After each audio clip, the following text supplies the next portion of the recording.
Golden State Warriors papalitan si Al Horford. At ang balitang sa Cleveland Cavaliers nga daw magre-retiro itong si LeBron James. Tarna't pag-usapan natin yan dito sa Basketball Hot Shots.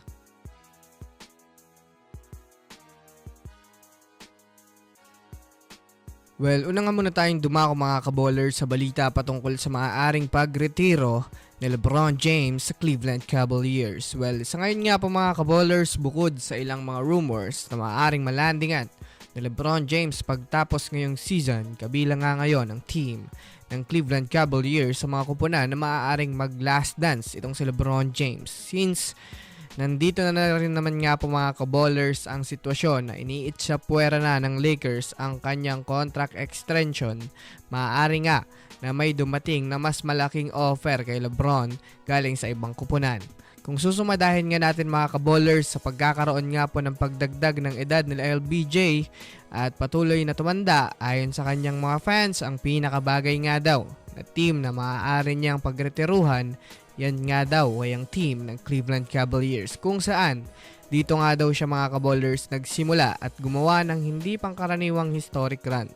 Bukod pa dyan, mas marami nga po mga kaballers fans ang nag-aantay na magretiro itong si LeBron James sa Cavs, lalo pat wala pa nga po ditong kilalang Hall of Fame na nagretiro sa mismong Cavaliers team, kundi siya lang kung sakasakali. Kaya naman labas mga fans ni LeBron James, saan nga ba mas nababagay itong si LeBron James magretiro?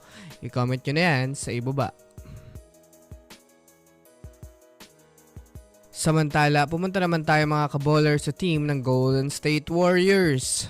Well, kung susumadahin nga natin mga kaballers, nananatiling talunan pa rin nga ang Warriors at literal na mas babagsak pa nga sila mga kaballers sa ikapang 10 kapag nagawa nga pa nga nilang makuha ang kanilang talo sa mga susunod pa nilang mga laro. Kung susumadahin nga natin mga kaballers, napakalungkot nga nito para sa mga fans ng Warriors dahil alam naman natin mga kaballers kung gaano kapangit ang kinahinatnan ng kanilang season ngayon.